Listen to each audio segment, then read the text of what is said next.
তুমিই আমার আকাশ। রায়হান একজন চিত্রশিল্পী।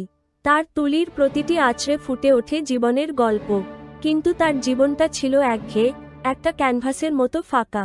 একদিন শহরের এক পার্কে বসে রায়হান ছবি আঁকছিল। হঠাৎ তার চোখে পড়ল একজন মেয়ে, নাম অরিত্রা। মেয়েটি ছিল সবুজ শাড়িতে মোড়া, হাতে একটা বই, আর চুলে গুজে রাখা একটি বকুল ফুল।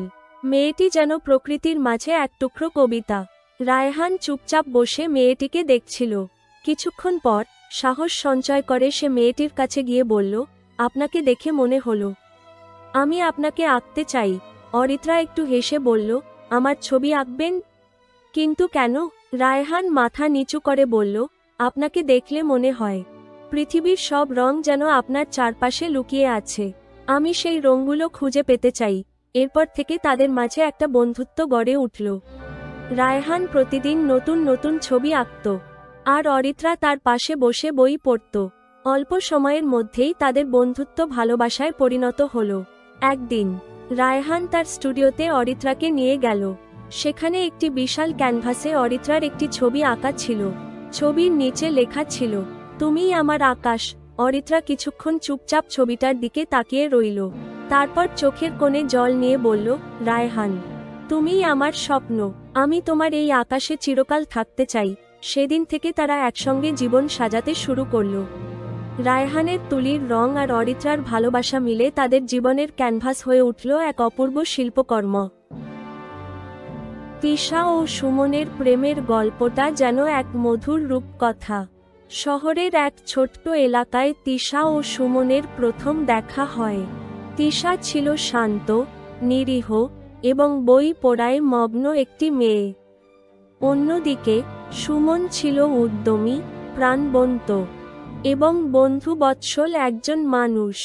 দুজনের জীবনের ধরন সম্পূর্ণ ভিন্ন হলেও তাদের মধ্যে গড়ে ওঠা বন্ধুত্বটি ধীরে ধীরে রূপ নেয় গভীর ভালোবাসায়। একদিন কলেজে একটি বিতর্ক প্রতিযোগিতায় অংশ নিতে গিয়ে তিশার একা একা প্রস্তুতি নিতে দেখা যায়। সুমন এগিয়ে এসে তাকে সাহায্যের প্রস্তাব দেয়। সেখান থেকেই তাদের বন্ধুত্বের সূচনা। তিশার অন্তর্মুখী স্বভাবের বিপরীতে সুমনের খোলামেলা কথাবার্তা তিশার মনে জায়গা করে নেয়। তাদের প্রথম ডেট ছিল স্থানীয় পার্কে, যেখানে তারা ঘন্টার পর ঘন্টা একে অপরের গল্প শুনেছিল। তিশা জানত না কিভাবে সুমনের উপস্থিতি তাকে এতটা স্বস্তি দিতে পারে, আর সুমনও বুঝতে পারে তিশার এক মিষ্টি হাসি তার দিনকে আলোকিত করে তুলতে পারে। তবে তাদের সম্পর্ক ছিল সহজ নয়। তিশার পরিবার ছিল খুব রক্ষণশীল। তারা চায়নি তিশা পড়াশোনা বাদ দিয়ে কোনো সম্পর্কে জড়াক। অন্যদিকে সুমন নিজেও ক্যারিয়ার নিয়ে ব্যস্ত ছিল। তবু সময়ের সঙ্গে সঙ্গে তারা তাদের ভালোবাসার জন্য লড়াই করেছে। একটি বর্ষার দিনে তিশা ও সুমন একসঙ্গে তাদের ভবিষ্যৎ নিয়ে কথা বলছিল। সুমন হঠাৎ তিশার হাত ধরে বলেছিল, আমরা যদি একে অপরের পাশে থাকি, সব বাধা পেরিয়ে যেতে পারবো। তিশার চোখে জল চলে এসেছিল, কিন্তু সেই জলের মধ্যেও ছিল সুখের আভাস। আজ তিশা ও সুমন একসঙ্গে তাদের স্বপ্নের জীবন গড়ে তুলেছে। তাদের প্রেমের গল্প প্রমাণ করে যে সত্যিকারের ভালোবাসা সব সময় নিজের পথ খুঁজে নেয়। আকাশ ও সাথীর প্রেমের গল্পটা একদম সাধারণ হলেও তাতে লুকিয়ে আছে গভীর অনুভূতি ও ত্যাগের কাহিনী। আকাশ ছিল গ্রামের এক সাধারণ ছেলে। ছোটবেলা থেকেই তার স্বপ্ন ছিল বড় হয়ে নিজের যোগ্যতায় কিছু করার। অন্যদিকে সাথী ছিল একই গ্রামের এক প্রাণোচ্ছল মেয়ে, যে তার হাসি খুশি স্বভাব দিয়ে সবাইকে মুগ্ধ করত। স্কুলের দিনগুলো থেকেই আকাশ আর সাথীর বন্ধুত্ব গড়ে ওঠে। পড়াশোনার ফাঁকে ফাঁকে তারা একসাথে সময় কাটাত, নদীর ধারে হাঁটত আর স্বপ্ন বুনত। সাথী আকাশকে সবসময় উৎসাহ দিত তার স্বপ্ন পূরণে। কিছু বছর পর আকাশ শহরে পড়াশোনার জন্য চলে যায়। দূরত্ব হলেও তাদের ভালোবাসা অটুট থাকে।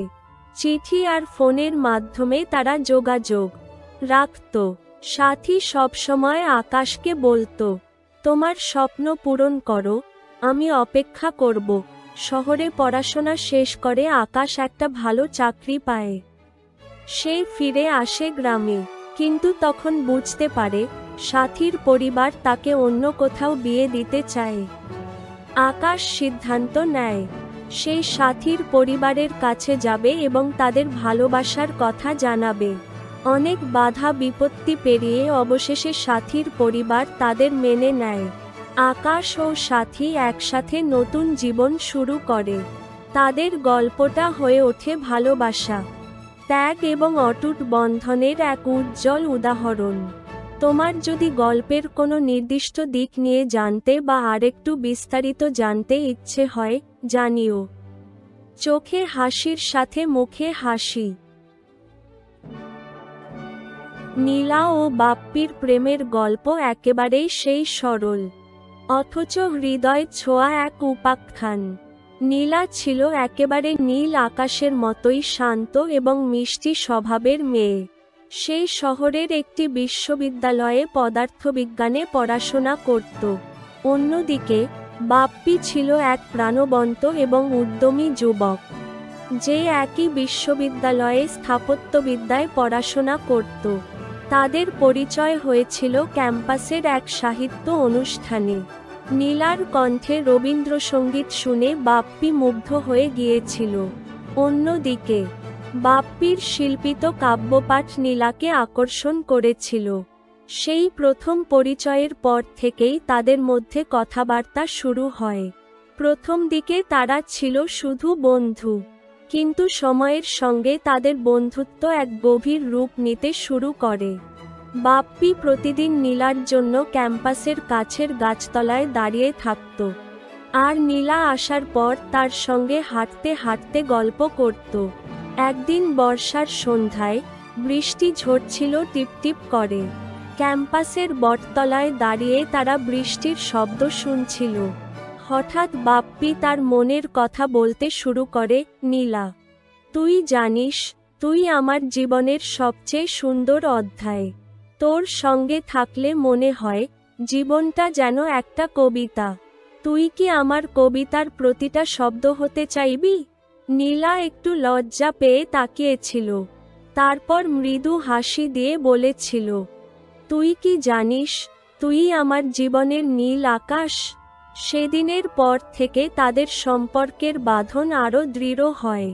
বাপ্পি নীলাকে নিয়ে তার স্বপ্নের বাড়ির নকশা তৈরি করেছিল, আর নীলা সেই বাড়ির বারান্দায় বসে রবীন্দ্রসঙ্গীত গাওয়ার স্বপ্ন দেখেছিল। তাদের প্রেম ছিল স্নিগ্ধ, অগোছালো অথচ গভীর।